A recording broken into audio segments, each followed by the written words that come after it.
Good morning. Welcome to Hack Shack Studios. RT Bear here. How is everyone? We still got a little bit of time. It's still morning. It's still morning in most places.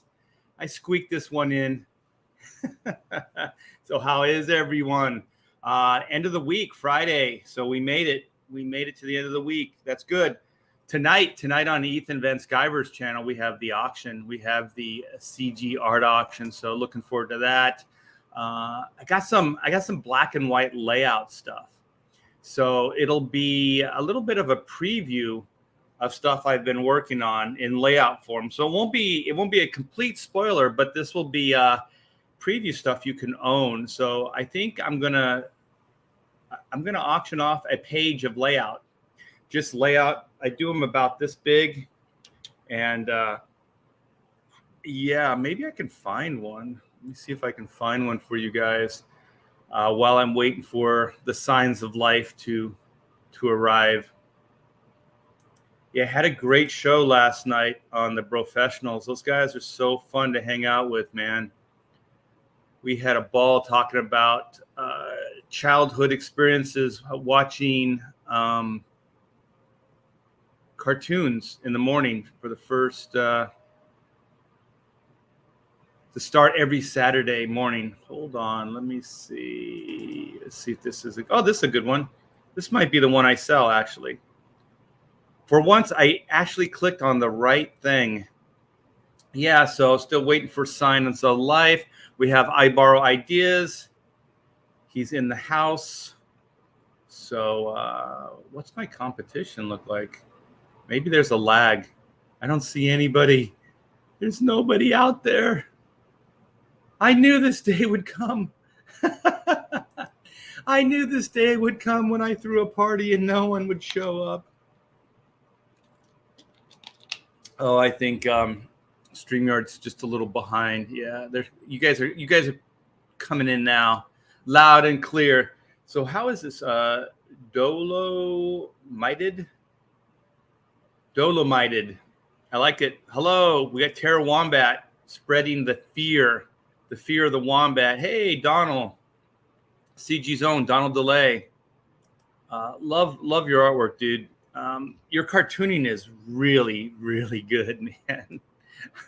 I dig that stuff. The stuff you're doing with Cecil, right on, brother. I wonder are you ever gonna do like your own project again, like Brutus the Badass?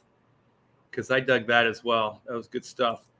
Peyton Holden, good morning, Art. Jeff Potts, howdy. Oh, I'm glad you guys are showing up because these morning hullabaloos, I really don't have anything to talk about. I just kind of wing it. I still have bedhead. Look at this. I have oh my gosh, it didn't make it any better, did it? It just made it worse. Why? Curtsy. He's curtsying like a little girl. Oh my gosh. Now I don't know what to talk about. Okay, well, you know what I could talk about? I could talk about black and white. There's never enough to talk about with black and white. And I could bitch about this dog. He's finally crashed on the floor. We've had him for 3 weeks now. Tomorrow will be 3 weeks. He is 8, 9, 10. He is 11 weeks old. He is Inco, Arrow Inco T-Bear. And he is a Terra Wombat. He is out of control, man. That dude is the good thing about puppies is they burn hot, they get crazy, and then they sleep. And then you get like, an hour to basically rest for the next hour. So that's all it is. It's just craziness, calm, craziness, calm. And it's sleeping every 2 hours and waking up and then taking the dog out so he can do his business. My wife is absolutely gone. I fall asleep easier than Pamela does. So when stuff happens, I can get up, I can go do what has to be done, and then I can go back to bed and I can fall asleep reasonably quick. She cannot fall asleep quickly like that. Yes, please. Schmang it, baby. Let's see. Donald's got an update. Working on a new one now. Going to be 120 pages. Yeah, I'm thinking the next Black and White. I want to do it as a one and done, but it's really kind of written as a trilogy, like 3 books, or at least the idea layout is ideally for 3 books, at least 58, 60 pages each issue. And so I think I'm probably going to do bigger books, I think, so I can do one and dones.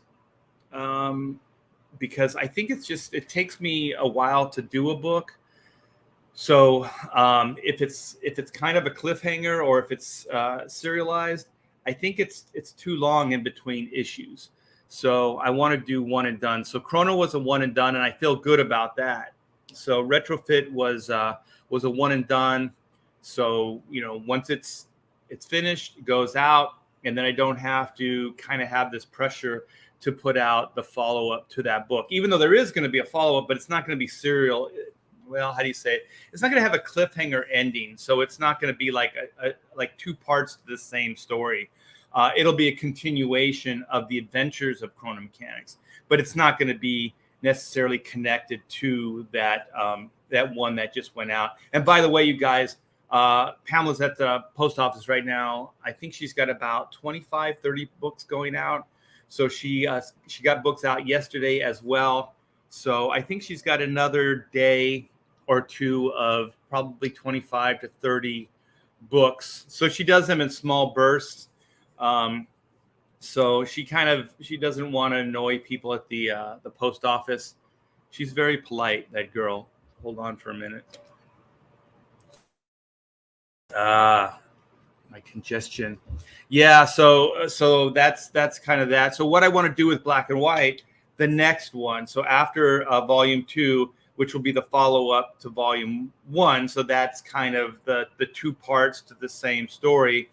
And volume 2 will have the conclusion, so that will be the end of the storyline. It's kind of an origin storyline. It's kind of Whitney Sung, aka White's origin, and it's kind of Reed Blackett, aka Black, his kind of redefining his hero call, his call to duty. So he's a hero at his core, but he became very disillusioned with what he was doing, which he worked for the MI10, British intelligence, and became very disillusioned with it. And one thing he started doing is he started asking himself questions, which is never a good thing. If you're a spy, you pretty much need to follow orders without question. And he started asking questions and got himself into some trouble. And there's some other things that happened as well. And that's going to be the next story arc. The next story arc is kind of it's going to be Reed Blackett's origin kind of thing. So if you think about volume 1 and 2, that's Whitney Sung's origin story. Even though it's kind of the origin of the team, the Black and White team as well, but it's more of kind of like her story. So it's a little bit more focused. So Black stuff is there, but it's just kind of teased. So it's just enough that will give you an understanding of the character and where he's coming from, but not necessarily the details of it. So that's going to be in the next installment. And if Kevin Thompson is listening, yes, Juju, a character from the ongoing series, will be in that storyline and with a complete redesign.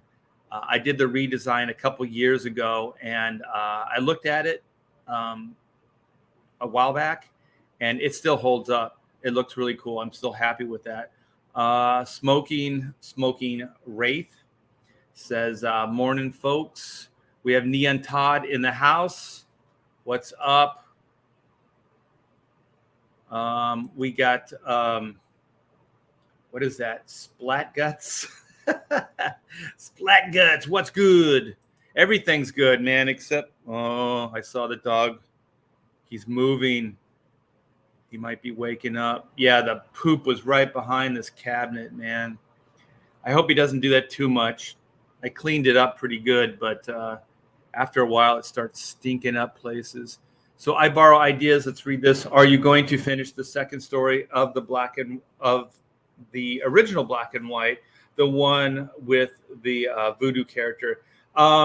Yeah, it's going to be loosely based on the issue 1 that came out that from the ongoing. So what happened, just to give you guys kind of a little history of black and white. So black and white, the original 3 issues came out in 94. So comics were still booming. They were huge. And so we did the 3 issues. And so it was such a big success. Pamela and I got confidence, and we're like, well, let's do an ongoing. Let's launch it as an ongoing. At the time, I was really more geared up for like monthly books. So that was kind of the idea. So we told ourselves, with the money that we made and with the Marvel money and the Image money and stuff like that, that we could take some time off and do 3 issues, get 3 issues finished, and then launch them. So we'll have 3 issues in the can. So then I'll be working on issue 4 by the time issue 1 comes out. So I should be able to, keep ahead of the schedule, or at least keep up with the schedule. That was the idea. So we launched issue 1, and the numbers during that year that we took to develop the ongoing, the market kept dwindling, but it was kind of dwindling in increments. Like every couple months, it would go down. Numbers would go down. It was nothing to get crazy about, but it was definitely a consideration. We were thinking about that. And so I have a good friend, Nick Barucci, Dynamite, and we were in close contact with him, and he's like my boots on the ground. So he knows what's happening in the industry and things like that. So I would ask him, like, is this still a good time? Is this still a good time? And so, we gave him a launch date, and he said, yeah. He said, expect about a 25-30% decrease from when you launched originally. So your issue 1 will be about 25 to 30% less of what the first issue of the ongoing or the miniseries was. And so we're like, we can deal with that. We knew what those numbers were. So we launched issue 1, and the market had just, in that short amount of time, the market had just fallen out. It was gone. So, we had that much time and effort, invested. We put out issue 1 of the ongoing, and by today's standards, it was freaking, the numbers were amazing. I think it was like 300,000 or something like that, but it wasn't, what we had with issue 1. So the numbers were like less than half, I think, of what issue 1 of the original ongoing or the miniseries was. So our fear was like, those numbers were good for that issue, but we know that issue 2, the numbers are half of what issue 1's numbers are. And then I think issue 3 at the time was, I don't know if it was half of that or a quarter of that. So then, Pamela and I, our thoughts were, well, if this is 3, then issue 2 will be, 1.5, thousand. Oh my gosh. I mean, talking this way now seems absurd, but at the time you couldn't make it because costs were very, very expensive to put out a book. All the vendors were getting paid top dollar. Coloring was $300 a page. Inking was $300 a page. Film output was $150 a page. Or lettering was like $50, $60 a page.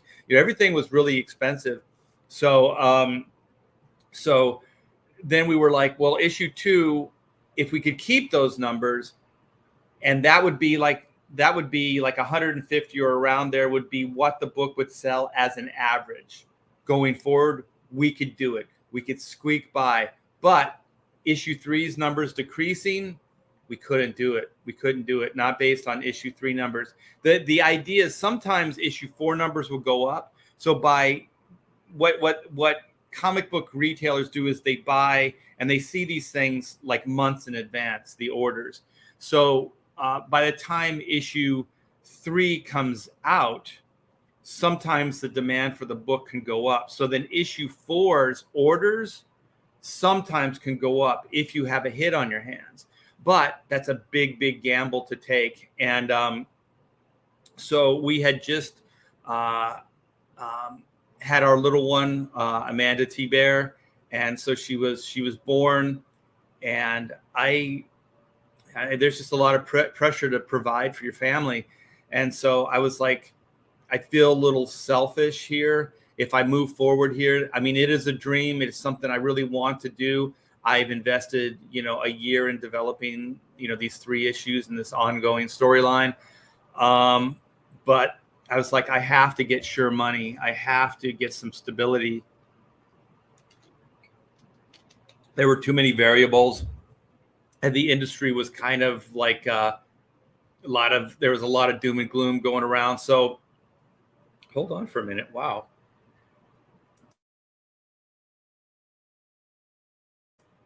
Yeah. So I was like, I can't stay here. I can't stay in this image arena. I can't do it. Wow.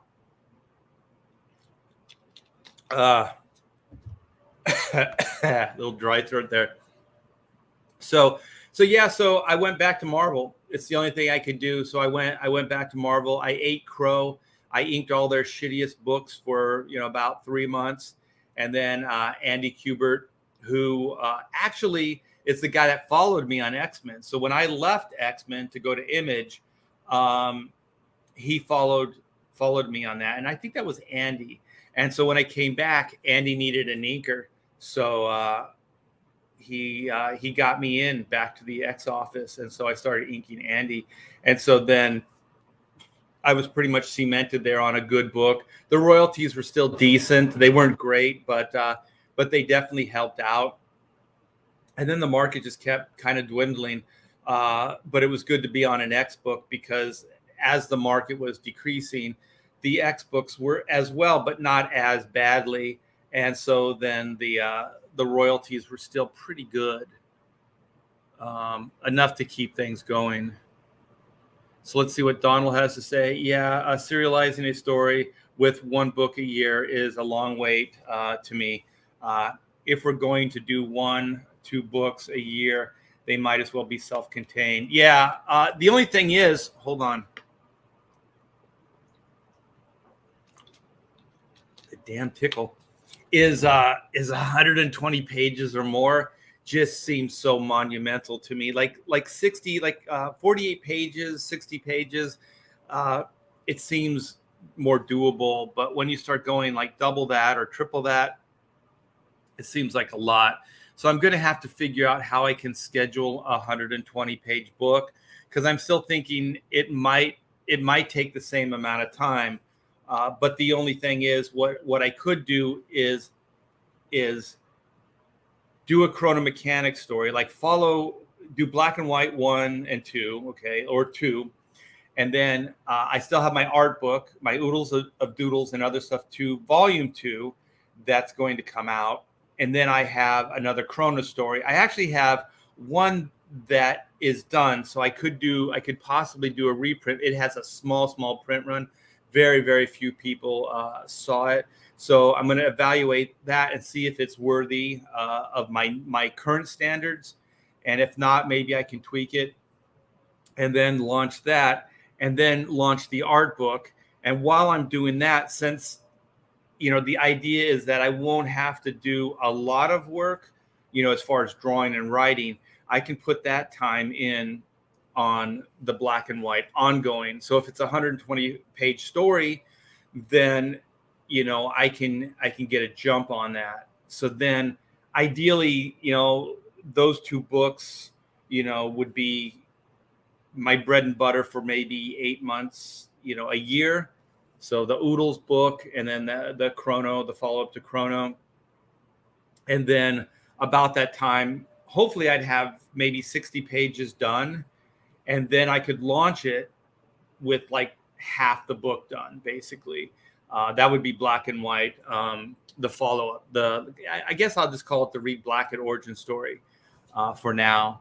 And it's so weird. Like it's all scheduling. It's trying to figure out how to get things done, and that's the toughest aspects for me. Razmaz says hello everybody. We have Afterman. Hello darlings. We got Leg Kick. Hey Art in chat. We got Lord Crackhead. Now we know it's a party. We got the crack. We got the crack, man. Crack is whack. What's up? We got Johnny Rando. Tough guy named Johnny Rando. Righteous Bucks, indeed. Yeah, I don't know if you saw me earlier. I tried to fix it.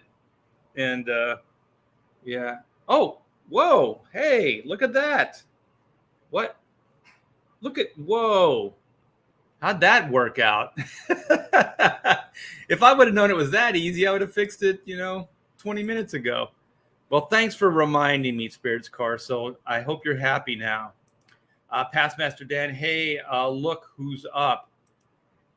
Yeah, I get up early, especially with this dog.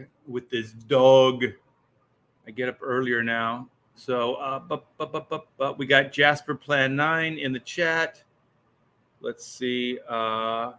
What's up, Art? Art's hair is up, but not anymore. I mean, if you want me to bring it back, I'm sure I can. I'm sure I can bring it back. Let me catch up. I'm just about caught up. Let's see what Donald has to say. I'm going to do however many books I can, or books a year I can. The length will depend on the story. Might be 48 pages, might be 120. I just got to keep going. I know the feeling, man. I know the feeling. The weird thing is, like, when I worked at Marvel and DC, there's kind of this thing that freelancers can do, and you could put these blinders on, and then all you do is focus on your 11 by 17 piece of paper, and that's kind of all you do. So you're able to like play music or listen to radio shows or whatever it is, and just focus and get the work done. And that's how much the intensity has to be. It is an intense job, and the focus is just that. So with the new way I'm working now, it's kind of coming in, hanging out, marketing, talking to printers, talking to different vendors, hanging out, selling, networking. There's a lot more moving parts to it than just kind of putting the blinders on. And my instinct is to put the blinders on, but it doesn't. This new way of doing business, it doesn't work. You have to kind of take the blinders off, and you have to kind of do everything at one time. But you can kind of prioritize like what you spend more time on, or what is the more the focus. So like if you're in campaign mode for 2 months, you're probably not drawing as much. So that goes to the back burner. So you're probably promoting more. So you're going on other people's shows, you're promoting, you're doing those type of things. And so, then once that's done, your book is funded and everything, then it's a matter of like keeping up with the backers and the updates and hanging out every once in a while in chats and live streams and letting people know what the progress is on the book, and trying to be as transparent and upfront with the process. My thing is I like to show the process stuff. So that's one of the things I'm going to do as well tonight. I'm going to show off some of the work in progress stuff. So this is one of the pieces I'm going to sell on Ethan's auction tonight. So I think I might have showed this off earlier on a live stream, but this is page 49. So these are my layouts. These are on 8.5 by 11, but these are half of 8.5 by 11. So I kind of fold the page in half. So I do a page on one side and I do a page on the other side, so I can see how they butt together in the comic book. So I kind of develop 2 pages at one time. So this is these are my layouts. So these are like really tiny. These drawings aren't that big. So these are really blown up, but they really are thumbnails. So I'm going to auction some of the work in progress stuff, and to try to, put a little bit of focus on black and white tonight on Ethan's stream. So here's a bunch of robots running amok. They got some major firepower here, and so then a little bit of a spoiler. So here is the giant mech that we're introducing in Volume 2. So that's JC inside the mech, and there's Whitney, aka White, in the foreground. There's Reed in the midground, and then they're surrounded by these robots with guns. So I kind of dig that last panel. I think it came out really cool. Yeah, so this story is going to be epic, you guys. It started off as a 40-page. It then became a 60-page. I've added to the ending of the story, so now it's 64. 60 pages, 60. I think it's 60. Yeah, 64 pages. And then what I want to do as a stretch goal is I want to do an epilogue, a 4-page epilogue. So kind of like a Marvel credit scene at the end of the book. And that will probably be a teaser also to the next story arc. I have 2 different ideas for the epilogue, and they both kind of get us to the same place, but they take different approaches there. So if you guys like behind the scenes stuff, I think this is on. There's another page that's attached to this, so it'll be 2 pages of layout. So this is one of the things that I'm going to be auctioning off tonight. So I just wanted to tease you guys with that, and also to let you know that Ethan's auction is tonight. I have another page. Where is it? Here. I do all these like little thumbnails and stuff. I have a bunch of stuff all over here. Yeah, I'm just constantly, I work things out on separate sheets. Yeah, you can never see anything because it's all blown out. But this one you should be able to see because it's all, I inked it with a marker. Where the hell is it? Where the hell is it? It's nowhere close. Let me see. I got this stack here. That's not it. That's not it. That's not it. Yeah, I can't find it, but it's a cool group shot or team shot of Uncle Yi and Brooks Gray, and they're arming up for the final battle. Yeah, the auction is tonight, I'm pretty sure. So Neon Todd says, cool. I think he's talking about the layouts.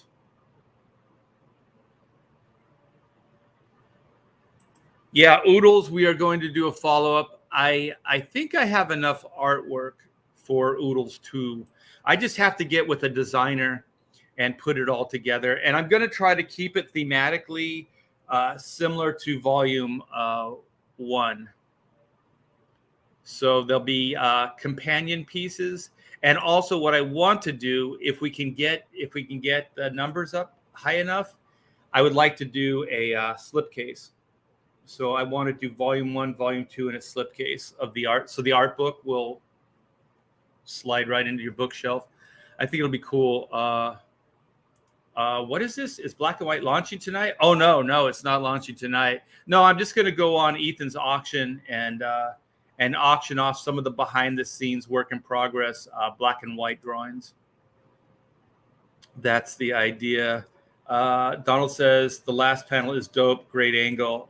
Yeah, sometimes, man, I'm finding it best when I have my outline. I'm working with Joe Thunderbuns, Speedy Recovery. My friend Joe Fulton has he's contracted COVID and he's hospitalized right now. So here's to a speedy recovery, my friend. I hope for all the best, man. He looks horrible. He sent me photos from the hospital. I hope he feels better soon. So anyway, the outline of the story is done, so it's all written out. I've never really worked this way before. I usually work on a couple pages, draw them or lay them out, then I pencil them up, and then I write some more. I have a kind of a basic overview of where I'm going, but it's not all kind of written out in detail. So this is all written out. So like panel 1, panel 2, page 1, page 2, that kind of thing. And so what I do is I just kind of read the page, and then I don't look at the writing anymore, and then I just start laying it out. And so sometimes it changes the order a little bit. Sometimes the visuals will dictate the pacing. So it does veer from the writing a little bit. And sometimes there'll be a reveal on that page, but I feel like maybe it'd be better on the next page. So like a page turner kind of idea. So then I'll put the reveal there. So I'm using the written stuff as kind of a great starting point, which is what it's designed to do. But I'm also not beholden to it 100%, which I think is good, because I think the layouts are coming along better. So basically, I just kind of put my brain in neutral, and I just start drawing based on what I remember of the story that I just read, and it's working out really good. Yeah, Joe is a great sounding board, and yeah, I'm having a great time. Epilogue is a legit stretch goal. Too many worthless stretch goals out there lately. Yeah, the one thing is I do like, I love the trading cards. I'm going to do trading cards because let me see if I can find them. I got them right here. With Chrono Mechanics, we actually, we put out enough cards. I think there's 15 cards. There's a stack of trading cards here. There's a stack of trading cards. So between the stretch goals and all the, you can't really see them, but between the stretch goals and every one of the books came with a trading card. We have like 15 trading cards, something like that. So it's a set. It's kind of a set. So there's kind of mini sets within the set. So I think there's the stretch goal cards, which there's a superstar collection of all the different variant covers. And then there's the retrofit. Let me see. I got 2 of the same cards, but there's two cards that are the retrofit cards, and they have the team. They're both like team cards. And then there's these cards that came. Oh, here's one. This is the other retrofit stretch goal card. And like I said, they're both team cards. And then there's a series of cards that came with the books. So I kind of want to do that again with black and white, because I would love to get like a set of cards. So I kind of dig the stretch goal, the trading card stretch goals. Some of the other stretch goals, like I don't know how I feel about like bookmarks. I don't know if people really use bookmarks. Some people are doing the metal bookmarks, which I think are cooler than just the normal. But Pamela likes bookmarks, so we might do a bookmark. But I know what you mean. Like I always want to do stretch goals that are like money that goes back into the book. So like upgrading paper stock, like cover stock. So it's going to be the same. So depending on how much we're able to fund, I'm starting this off as like is it called saddle stitch with the staples in it? So it's going to be kind of like an upgraded floppy at first. And I'm pretty sure with all these campaigns, we've been able to get to a square bound, hardback, or like cardboard stock, square bound book. So I'm fairly sure that volume 2 will be able to do the same, but you never know. So I kind of start off with like incentivizing book enhancements. I would love to also start getting into like crazy enhancement with like foil, stuff like that. I really wanted to do that with Chrono. When I designed the cover, I actually had some foil ideas that I had up front in the design process, because I don't like when foil stuff is just kind of just added just to add.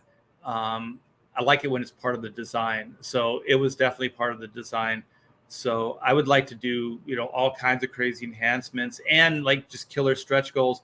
One of the things I want to do is I want to do an Inco. I want to do a 3D printed, or I think Jason Krieger can do like two-piece molds.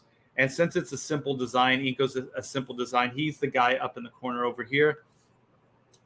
Maybe we could do like statues, like small little statues or action figures of Inco. And if they're small enough, if we do them small enough, maybe we could do them as stretch goals, so everybody get one for free. Or we could just make it part of the tier. And I'm gonna get into some merch. So I have D Geek Art that's doing some black and white t-shirt designs and stuff like that. So we're gonna try to stretch the campaign a little bit, but it's all going to depend on you guys, how much you're able to support it, and how successful it is. Because when these things become more successful, then you can put that money back into the campaign. And at this point, I'm pretty comfortable in life. I just want to make cool shit. You know what I mean? Like I just want to make cool comic books. I want to make cool stuff, and I want you guys to enjoy it. I want to make it and get it into your hands. So that's the plan right there. So will the epilogue, Kevin, you always have good ideas. I could. Let me write this down. I could tease something. I think only Kevin will know that we're doing this, though. Yeah, I'll run this by Joe and see if we can maybe come up with something. I don't think it'll be a full-on Juju reveal, though, because I don't think there's going to be room for that. But we might be able to. There's some stuff that's going on where there's supporting characters. So maybe she could be one of those characters. So she could actually be spying on them, from afar. And so then maybe with the ongoing, or with the next story arc, we could take the story up from where we left off, or we could make reference to that epilogue. I like that. I like that a lot. Thank you, Kevin. Kevin's always got great ideas. Let's see what Jasper says. Art should launch black and white tonight if he's selling processed or process art. It will be a good promo for the fresh campaign. Well, we'll see how well the artwork does too. There's so many variants, man. I mean, the artwork might not sell. If the artwork doesn't sell, you could fall flat on your face. So one of the ideas last night on Professionals was, I think Dan Fraga came up with it, that maybe Aaron Lepresti and myself could launch our books at the same time.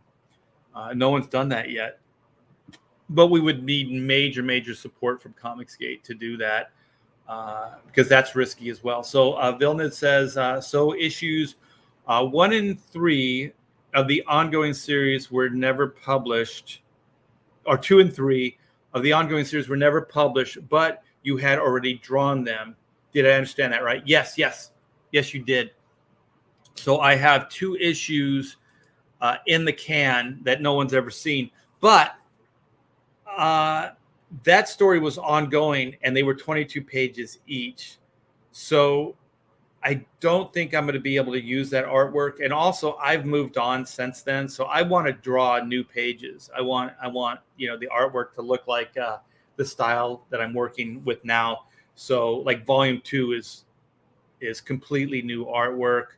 There's no original artwork from the miniseries used, and I want to keep doing that.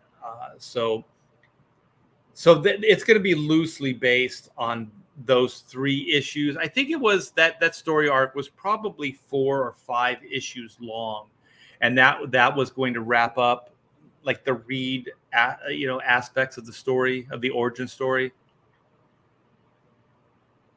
I think he's still fighting. He's still in the hospital, and he's still fighting. The thing that COVID does is attacks your lungs, so it becomes very, very hard to breathe. I think slipcases were always in, but yeah, as far as crowdfund, I did when I crowdfunded the original Oodles of Doodles book, I I did look into slipcase, and they're a little expensive. But the thing is, if you can get a good amount of money, like with encouraging with stretch goals, things like that, then you can do it. And because I wanted to do the slipcase as a free like stretch goal, but you could get around that by making it a tier where you could actually purchase the slipcase. So that's probably more doable. Kevin says you have done a lot of commissions since the last Oodles. Will be nice to see them here. Yeah, and there's still like some of the older artwork that I'd like to put in. Uh, there's some like Marvel ads that I did. I think there was Excedrin where Xavier's like, when you have a headache, I think those were in the back of like the swimsuit books and stuff like that. I was thinking of maybe kind of going in and reimagining some of the swimsuit stuff I did. I did a Psylocke. I got the centerfold in one of those books. So I might go in and digitally redraw it and then do a before and after. I kind of did that with a cable image I did, in the 90s, and then I redid it digitally. So I might do something like that. There's going to be all kinds of fun stuff I'm going to do in that Oodles too. So yes, prayers for the Fulton family. Yeah. Yeah, and Joe was just on a roll with his create your own stuff as well. So Tara says, what about an all black and white cover like Fantastic Four, 371 or that Ethan book? Yeah, I was thinking that, guys, it all depends on just confidence, because I was thinking possibly as one of the exclusives. Like, who was I talking to? I think I was talking to Peter Gilmore on one of the live streams, and they did a 72-hour variant, and they got like 200 backers on the book. That's great. That is really, really good. And for somebody like me, that's a lot of confidence. So, because the thing is, if you do these variants, they're expensive, because you got to pay the artist, things like that. And then the fear is if you don't sell enough, like if it's for a limited amount of time and you don't sell enough, then the print run is very expensive as well. So those are really kind of, tough as well. So you really have to, you just have to think these campaigns through, you guys. I mean, because there are so many different variables. And the thing is, one tier, you could lose your shirt on, and that could kind of throw you upside down for the entire campaign that you'll never recover for. Or if you do the shipping wrong, things like that, those things can really, really hurt you. And so one of the things is Pamela has don't pull a Shane Davies. Yeah, well, it's Shane's first, so I mean, we all make mistakes, but is Pamela's realizing that the international shipping, it's expensive and it's going up. So I'm just going to let everybody know, if you're international backers, I'm sorry, man, we don't want to do it. But even on the Chrono Mechanics stuff that's going out right now, on a lot of those, we're taking hits because of the shipping. Some of it's doubling and tripling in price. And once you do that a couple times, then all your profit is just, it's not only gone for those sales, but it's also goes into some of the other books. So yeah, it's just one of those things, man. So let's see what E says. I hate trading cards, patches, and prints. Really? And all the junk mail stretch goals. I would rather have stretch goals enhance the book or be a pay bonus for the creative team. Yeah, we did all the above. So with Black and White Volume 1 and Chrono Retrofit, I think we did all the above. But man, I kind of dig the patches and some of the stretch goals, but I want to make sure that the stretch goals are cool. You know what I mean? Like uh, some people really like mini prints. So, we can still do the mini prints. And the thing is, they're free. So if you have enough stretch goals, you can do enhancements for the book, and you can do cool stuff like an epilogue, things like that. So my main focus is going to be on those things, but you can still throw in a patch, you can still throw in trading cards, stuff like that. So I understand what you're saying, but I think if it's kind of just goes along with the process where you get a little bit of everything, I think then it's a win-win. Yeah, I dig foil covers too. I love all the enhancement stuff, but man, it is expensive. Oh, cool. Jasper Plan 9 says he uses bookmarks. Yeah, I'm going to try to figure out something unique to do. Pamela loves them too. What we did with the black and white one is we had black on one side and white on the other. So it says justice can only be on one side. You flip it over and it says black and white. So there's some fun things you can do with bookmarks. Hey, hey, hey, we've come to snuff the rooster. Oh, yeah. Let's see what Mr. E says. I throw my stretch goals in the trash. Oh my gosh, that's horrible. I get a lot of books and I cannot keep all the extra crap that comes with it. What I do with all my extra crap is like with the trading cards, I bought one of those trading card books. So I have one for my trading cards, and then I have one for all the Comicsgate books. So at one point, Comicsgate was trying to unite the trading cards. Do you guys remember that? So I think there was a handful of guys that did it. So I was one of them. I know that Mike Miller did it. And so we were using the Marvel like trading card design, and then we were putting our characters in, and then we had bios and strength and all that stuff on the back. And so I'm not sure how many people did that, but I thought that would have been like a cool trading card set. So if you back all the Comicsgate books, then you have like a Comicsgate collection of trading cards, which I still think is pretty cool. I just got an idea. What if that was a stretch goal?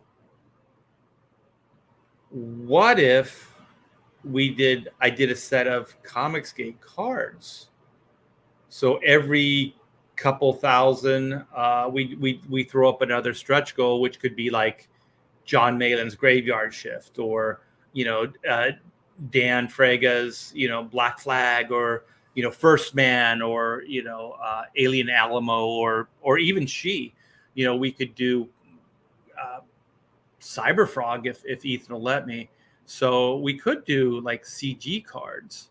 And so we could unite them all instead of like bios on the back. We could do them because I like this because you have the card going this way, but then to make it unique, you have it going sideways. So we could like do like a CG, card collection, and it could have like one of however many there are. Victor Thomas, we got another hey, hey, hey. Oh yeah, just have Cecil promote the campaign to get the big bucks. Indeed, I haven't been on Cecil's live streams in a long time. Those are fun. Comicsgate backs. Yeah, exactly. It could be cool. Okay, so E says tandem launches are not a good idea, but I don't know nothing.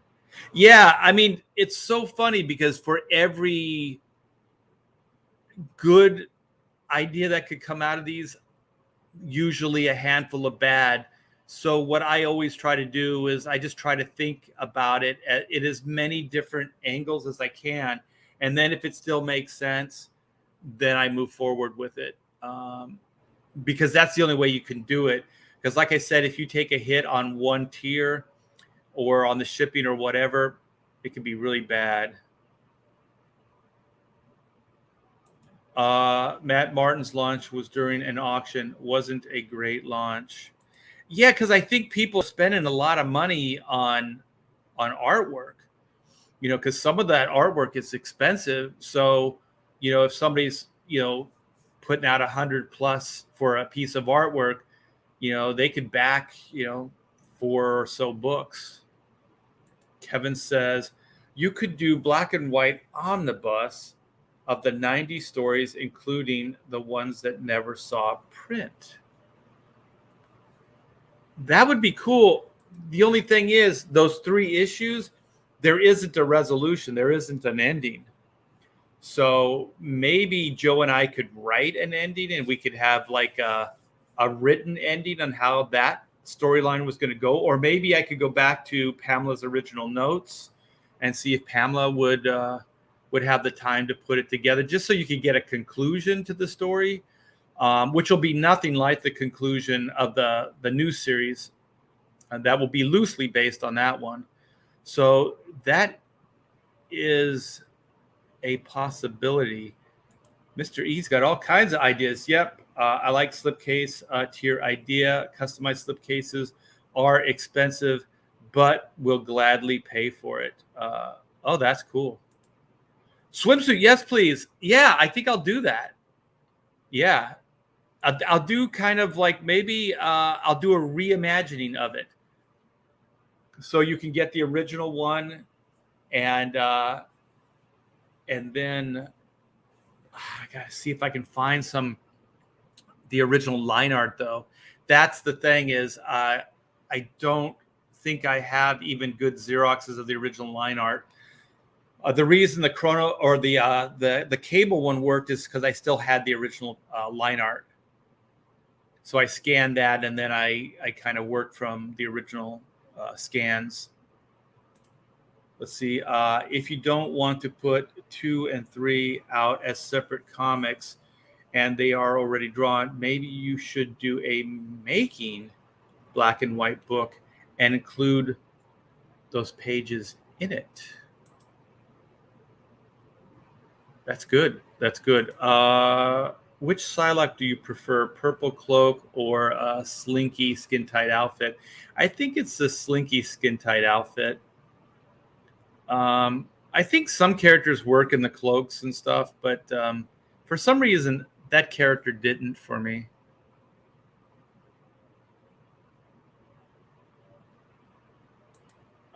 Should equal could. Should is a bad word. Okay. All right. I've been schooled. Charge for international or don't mail there. LOL. Yeah, I think what we were doing on some of them, and I don't like to do, but we haven't done it in a while, is we'll contact you guys directly if it's really expensive.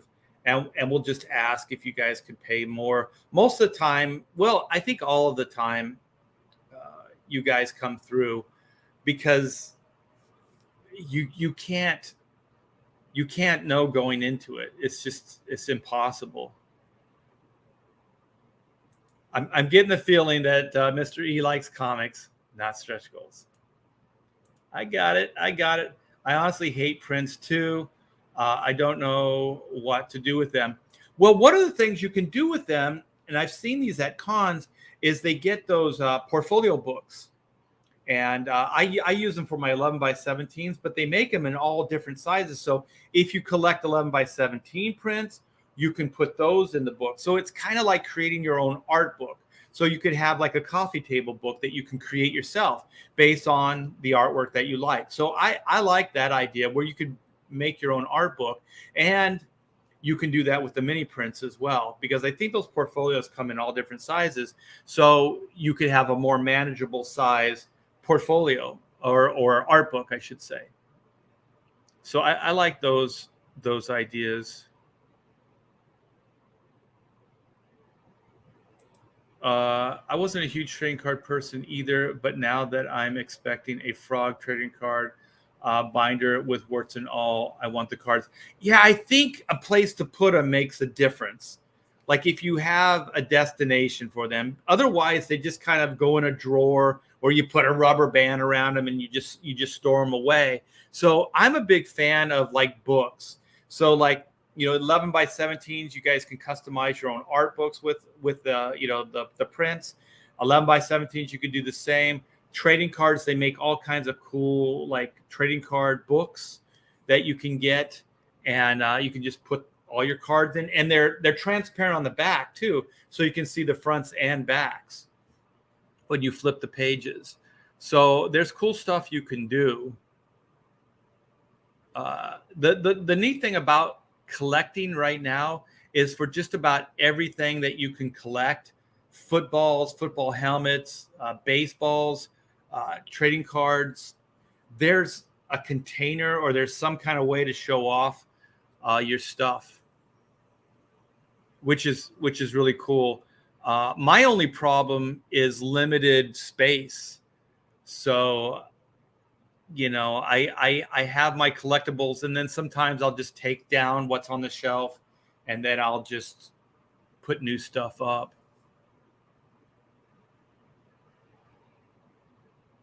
Okay, we got the beam pad. Killer. Metal bookmarks are great. Cool. I am going to look into that. Free gum sells. You know what else? Baked goods. Brownies are good. Neon Todd. I've got a wall of art above my desk and a lot of Comicsgate extras. Yeah, that's what I do as well. I don't know if you can see my back wall. Nah, let me see if I turn this the other way. Maybe you can see it. So that's the Doug World Tour poster. So I have that all framed up. So some of the artwork frames up really nice. And then over here, I have the black and white cover. So that was a collectible, like a promotion. I used to take those to conventions and sell them. And so then I got my bookshelf. So I got my books up here. And then you can see over here, I have a Batman shelf. And then I have like, they're not Hot Wheels. They're like, let me hold it with left hand. So they're like collectibles. They're pretty detailed, like Batmobiles. They look awesome.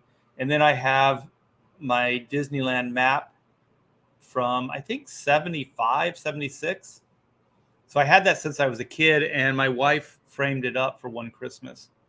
And so then this is just a mess. So then I have my shelf of collectibles over here, and the mess. And then let me see if I can get the Pooch. So he's all worn out there. So if you guys hear me talk about the Spock chair, this is the Spock chair, or the Captain Kirk chair. Yeah, so that's a little tour of the studio. It's a mess right now, but yeah, I like to put as many collectibles out as I can. So I'm going to start wrapping this up. It's just about lunchtime. Oh yeah. Let's see. I want to get to everybody's stuff here. If it came with free, I read that. Todd got that one. Comics Legend. The stretch goal should be to finish the book faster. Indeed. Yes. Do a keychain. I think Pamela looked into keychains. Drop Dead. The other creators already do their own cards. That's true, but these could be united in a theme.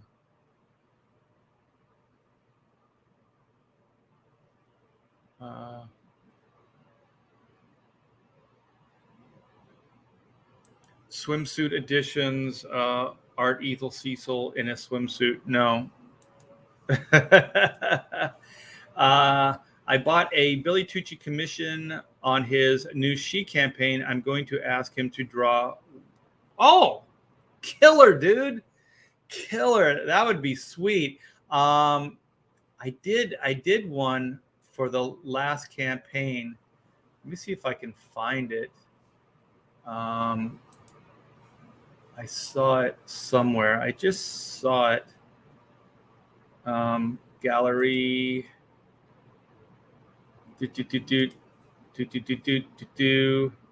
Oh, here it is. So I did this one. Video. Nope. Here we go. So I did this one here. Oh, there it. Oh my gosh, it's really big. So this was a commission I did for volume 1. So this is white. A lot of rendering. Look at all that detail.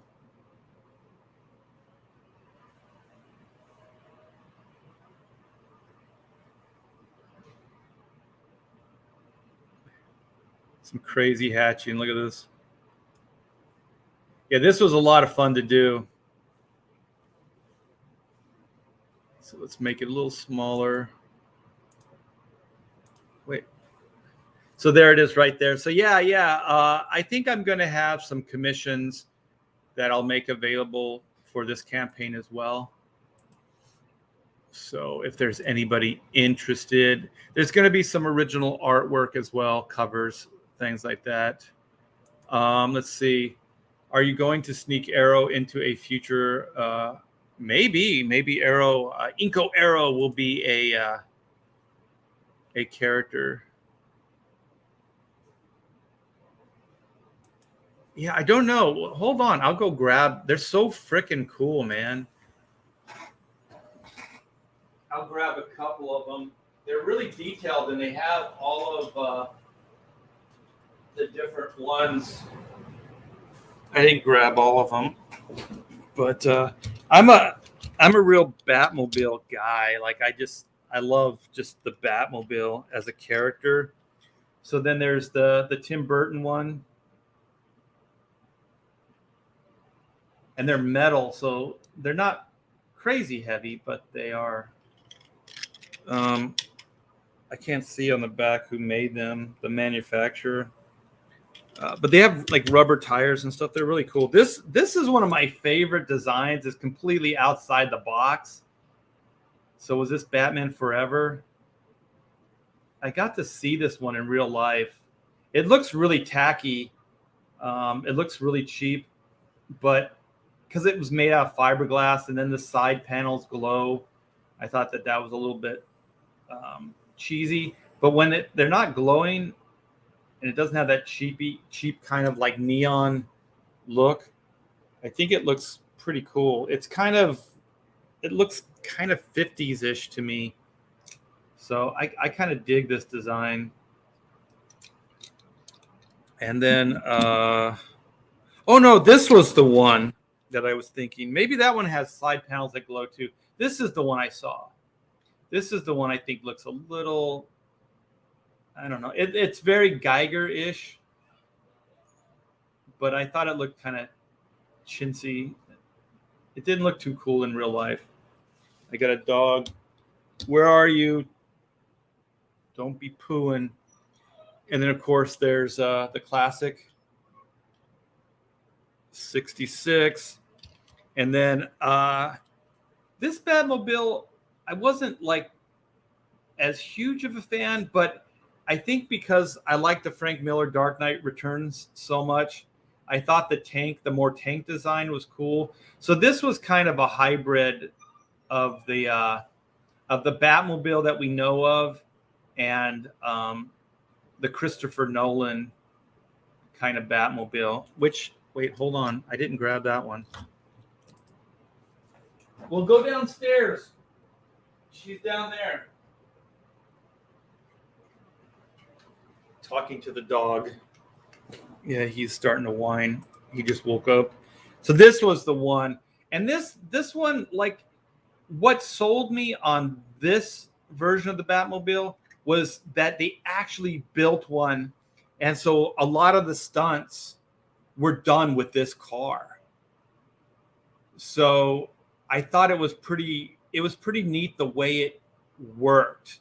So the way it looked when it moved and stuff like that. So, and like I said, if I wasn't a fan of Dark Knight Returns, the Frank Miller stuff, I don't think I would have liked this version because it doesn't really seem very Batmobile to me. It's still cool though. So yeah, I got my little collection. So let's see. Doggo, yes. It's going to make my wife's life a living hell. Back a book, get a Batmobile.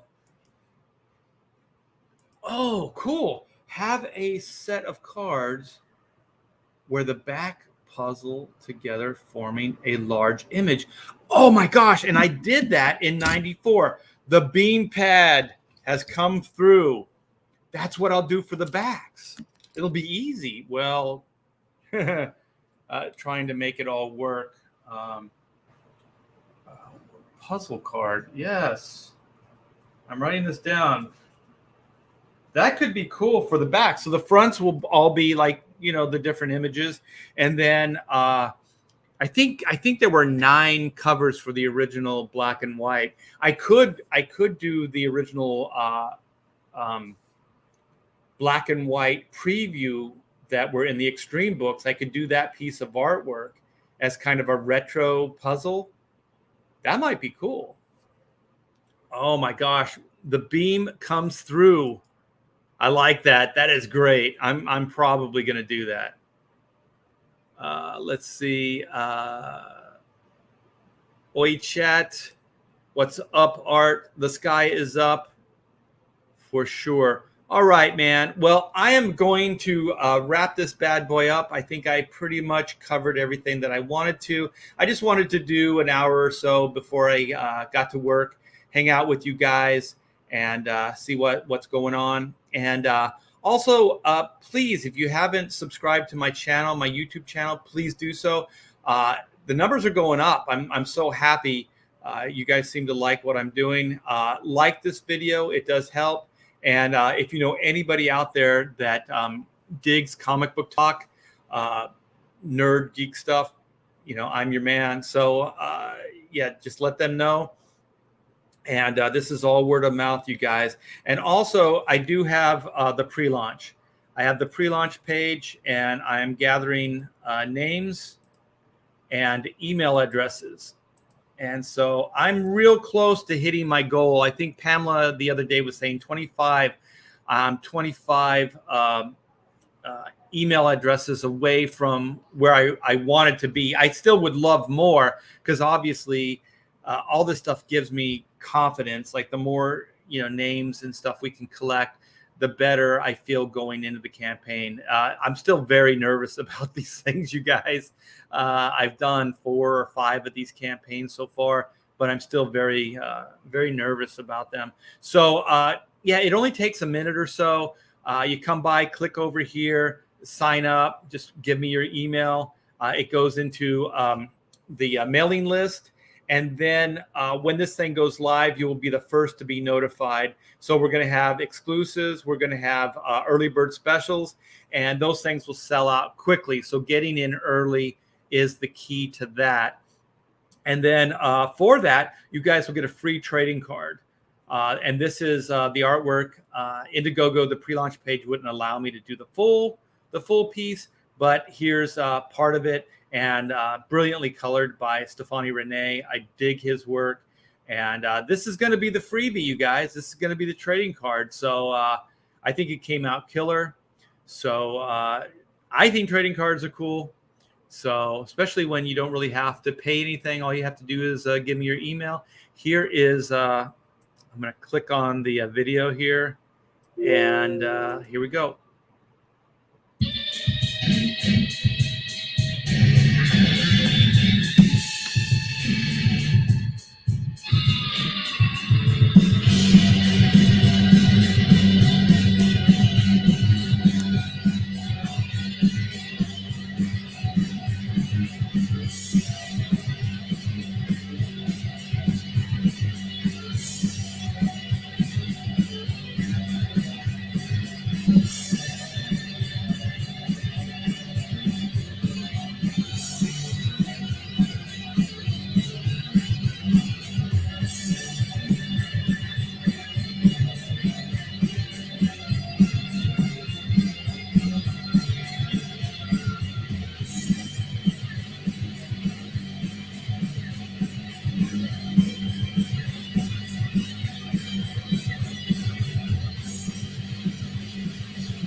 One, two, three, four.